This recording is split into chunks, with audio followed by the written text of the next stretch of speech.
Tony. I'm Mike. We're here to watch people burn. And this episode 42. 43. 43. 42 is Slapshot. Wait. No, that's 41. 41. So Shit. this is 42. All right, so this is 42. Damn it, I got it right the first time. Which is also the answer to life, the universe, and everything. So, you know, it seems appropriate. Fair enough. So the fall, 2006 adventure, fantasy, drama type of thing. Directed and written by Tarsem.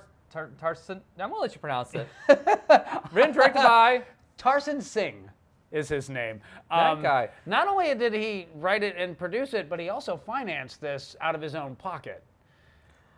What was the budget on this? I have no idea what the budget was. I don't know that those numbers have ever been released, but this is one of those movies. I know it brought in $3.6 million. It was a passion project for him, and he did not want anybody interfering with his vision. So he wanted to make sure that it was shot and put together exactly the way that he wanted, and that's why he self-financed, because he didn't want to have to answer to investors on this one. And it shows. Yeah. So it stars Lee Pace as Ray Walker. Oh God, I'm gonna butcher his name. You know, I'm gonna let you pronounce these names because I didn't know I was doing names. Katika Untara is the lovely little girl. Yeah, Alexandria, and then that's really the two big ones. Yeah. Everybody else is just secondary characters. A lot of them don't even have really very many speaking lines at all. Like even as them as the characters in the fantasy and there's a story, they got maybe a handful of lines at best. For the most part, yeah, pretty much. But I was going to say, it's kind of an oddball film, and like I said, this is literally what you get when you just have one director with a vision and a story, and he's going to tell it exactly the way that he wants to tell it without anybody else telling him, you got to not do this or trim that. But I don't like pirate stories. You're the one who asked for a pirate story. And as far as the story goes, the main character, he's a stuntman who gets injured while filming a scene for his film. He winds up in a hospital with a little girl who is in that hospital because her their home was burned to the ground, and she has a broken clavicle, so she's in... No, she fell out of a tree. Is that what it was? She fell out of a tree because they're working on an orange farm.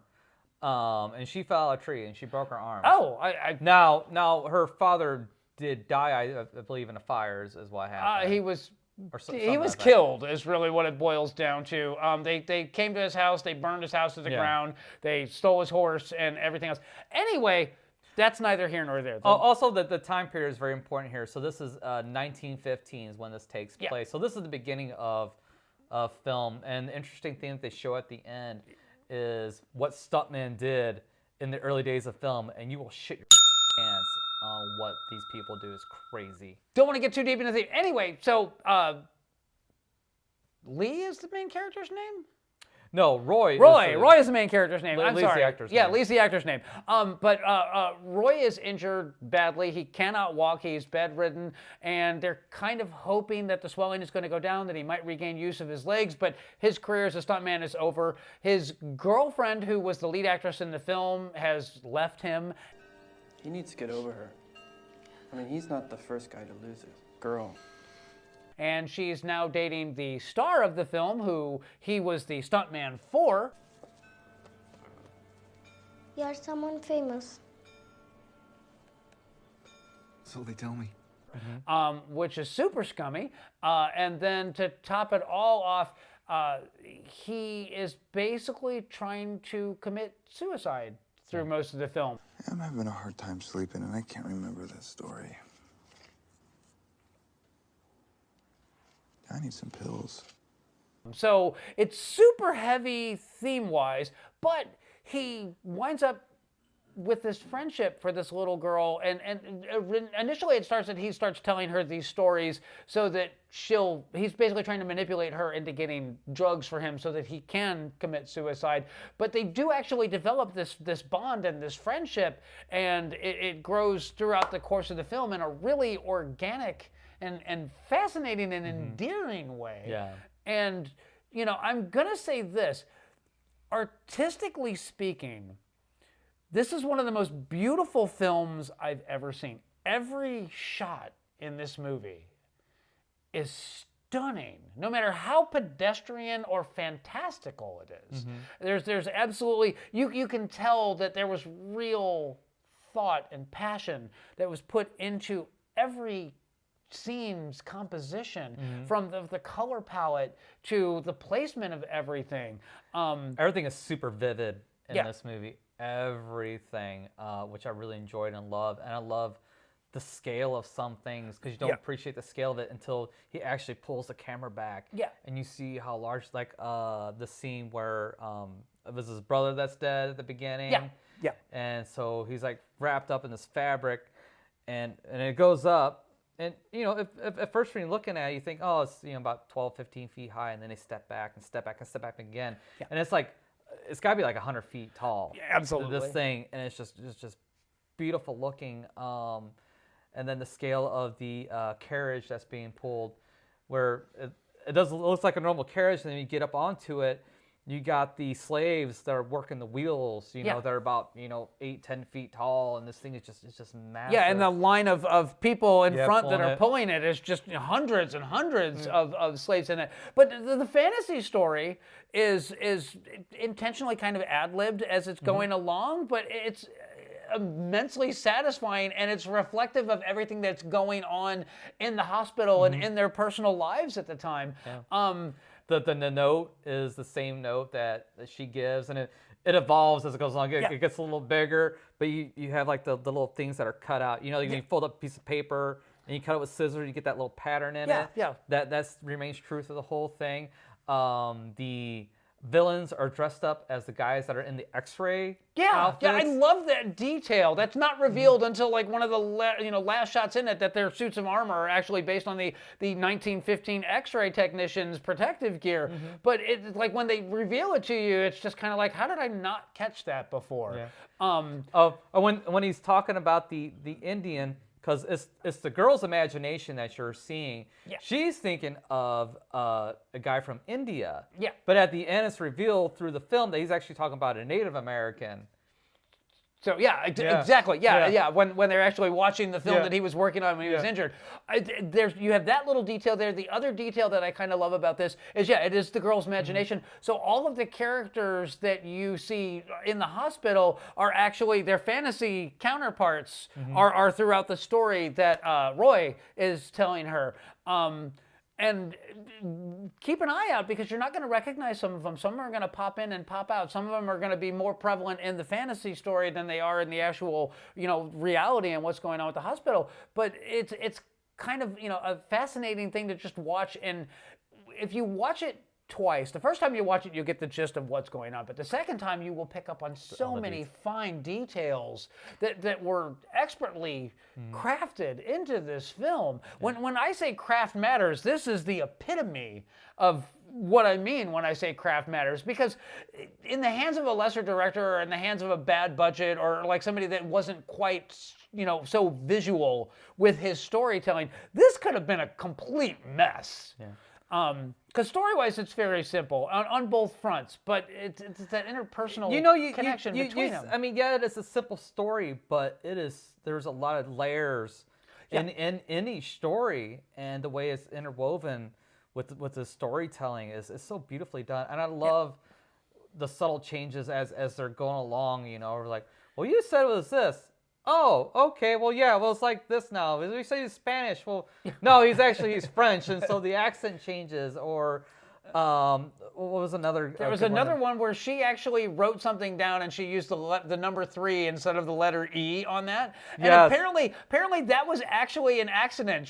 The little girl actually ad-libbed a lot of her dialogue, which is why it comes off so organic and so innocent on this. But when the director saw that she had actually done that, they decided to work that into the actual story. Yeah. So it wound up in Roy's version of the tale. So what that means is he spells out morphine for her.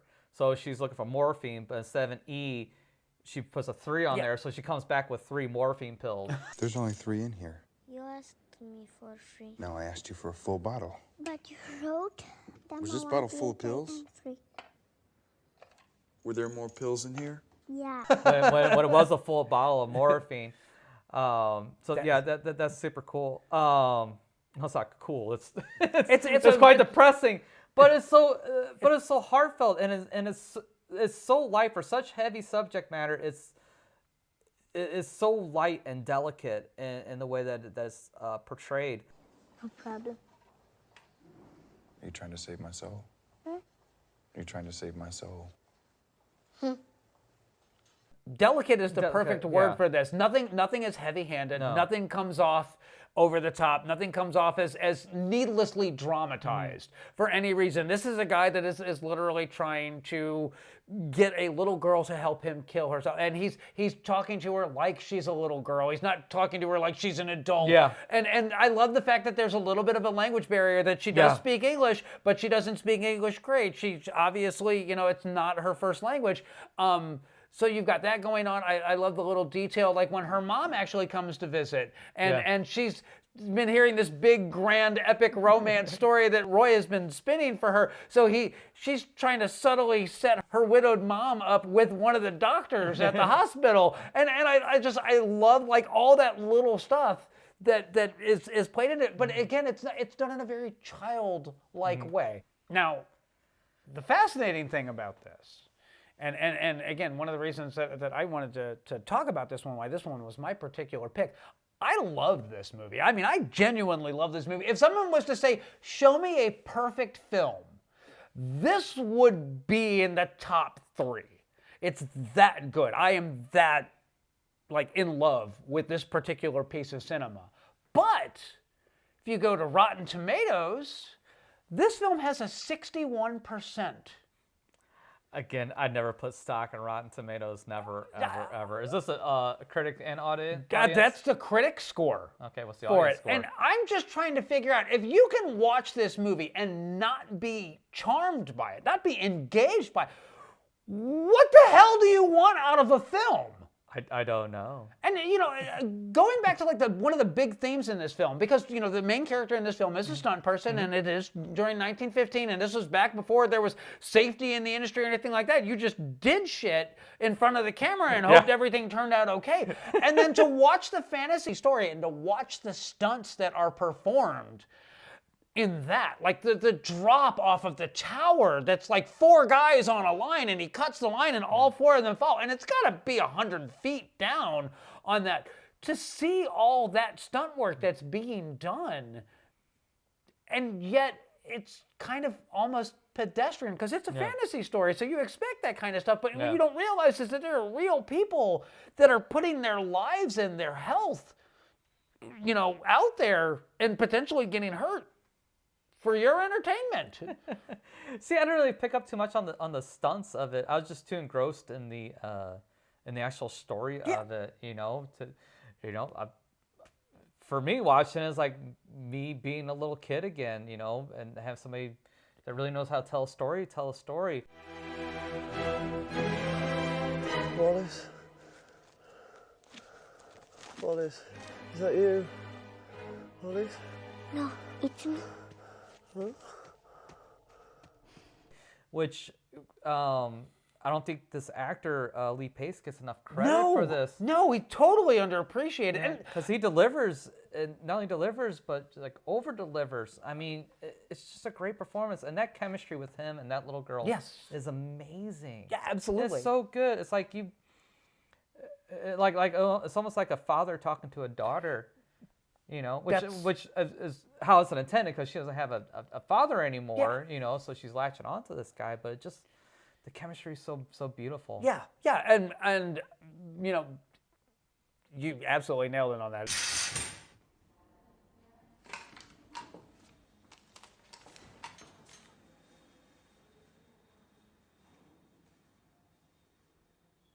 I made this for you.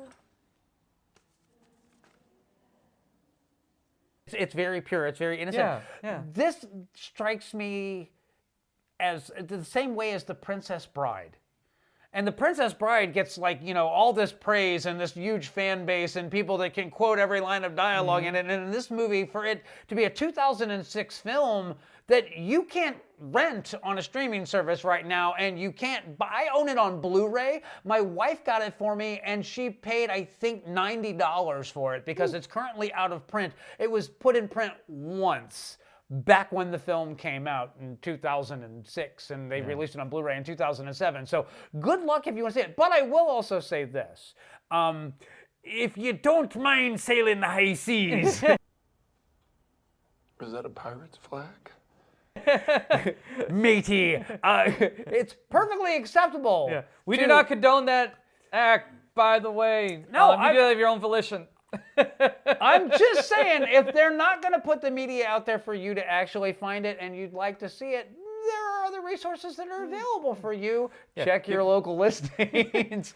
But you may have to use outside channels. But I'm also going to say that this is also one of those films, because it's not a studio film, and because he did it his own way, in spite of everything. I think that kind of, he paid a price for it because it wasn't seen by as wide an audience as it deserved to be seen by. And it deserves a seen by everybody. It's an outstanding film. It's so good.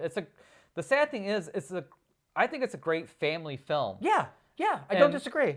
And because while there is some dark themes in here, it's so delicately handled that a child, can grasp, and if they can't grasp it, it's going to go right over their head. Right. So, but it's explained to this little girl. I mean, she don't know why she's doing the stuff that she's doing, particularly. And if you got to explain to your children, well, that's perfectly fine too, because you know what? It really wasn't until the last 20 years or so that you had to handle kids with kid gloves, and then see the Bad News Bears, yes. Yeah, 70s, 80s, and even in the 90s, there was adult themes in children's, or in family movies. Yeah. Shit. Even I'm not even going to say adult themes. I'm going to say reality themes, Right. because I remember when E.T. came out, there was just this huge thing that, she's a divorced mother. Yeah, and? Yeah. But the people were up in arms over that, and I'm thinking, you know what?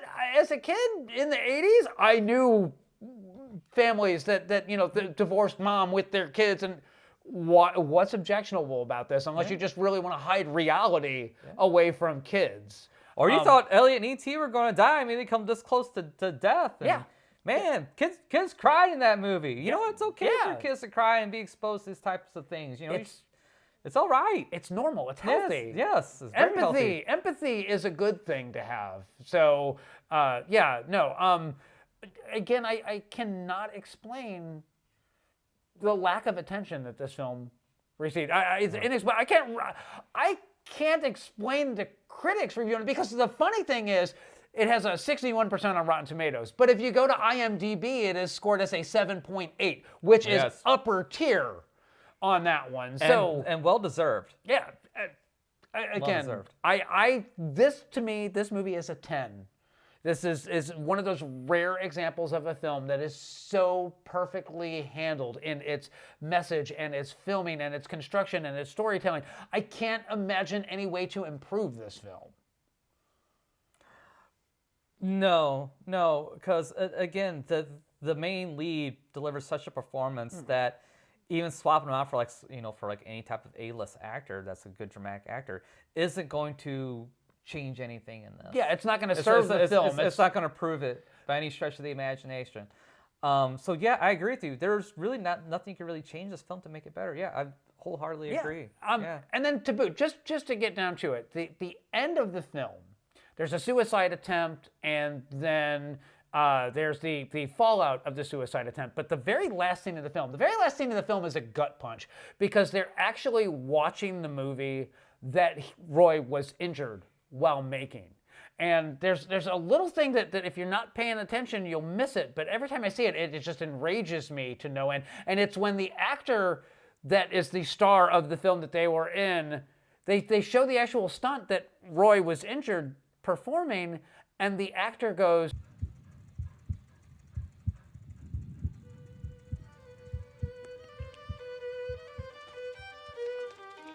Did I just miss something? That was it? That was his big stunt?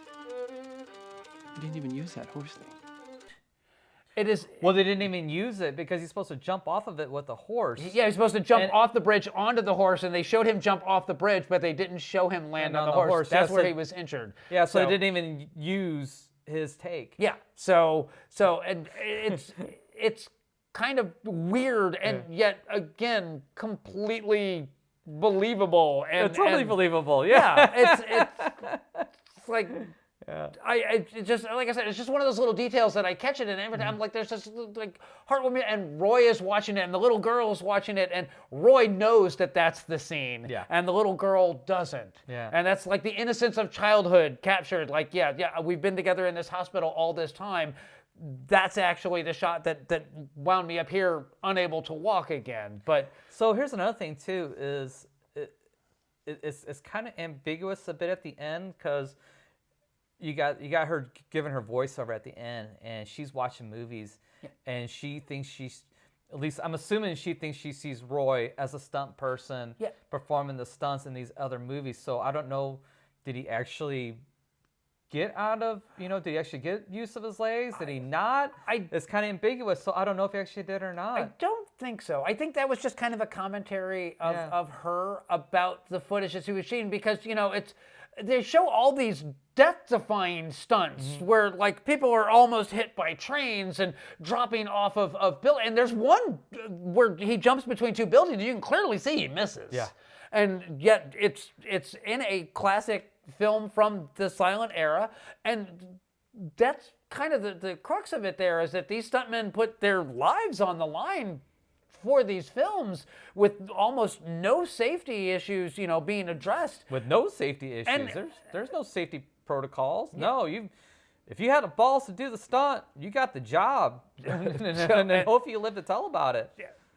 And that's about it. But it's kind of strange to actually see all those films in the context of, hey, real people were injured during the course of some of these, and some of the stunts are just like hair-raising. It's insane. So, and I don't want to spoil it. I'm not going to throw the clip in here. Watch the movie. You'll see what we're talking about. If you're not gobsmacked by just how ballsy you'd have to be to even think of doing something like this with the camera on. So, we both agree it's an absolute masterpiece of a film. Yes. Yeah, no doubt about So it. I don't have to ask you if you'll recommend it. Oh, it's a rock solid recommend. By any means necessary, watch this movie. Yeah, seek it out. Yeah. It's so worth your time. It's so worth the effort. And more importantly than that, you know what? Bring some attention to this film. Get it on streaming services. Get it, back on Blu-ray and 4K. If there was ever a movie that was begging for a 4K Blu-ray, This is it. this is it.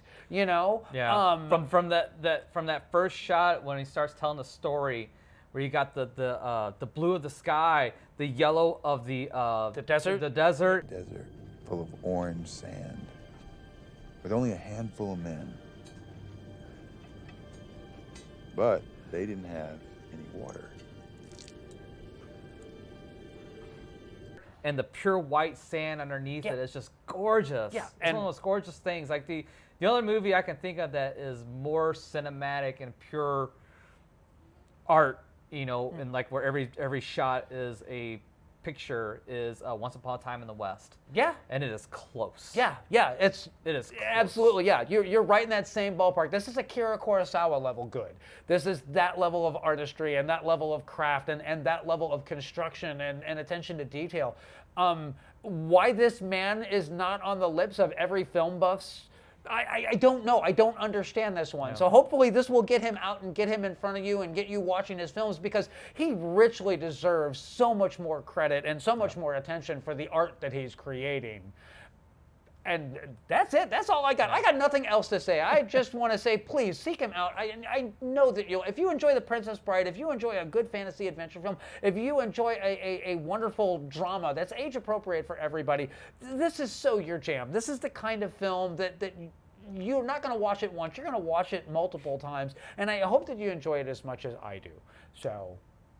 So, Mike, what are we watching next? We are watching a classic in my book, near and dear to my heart.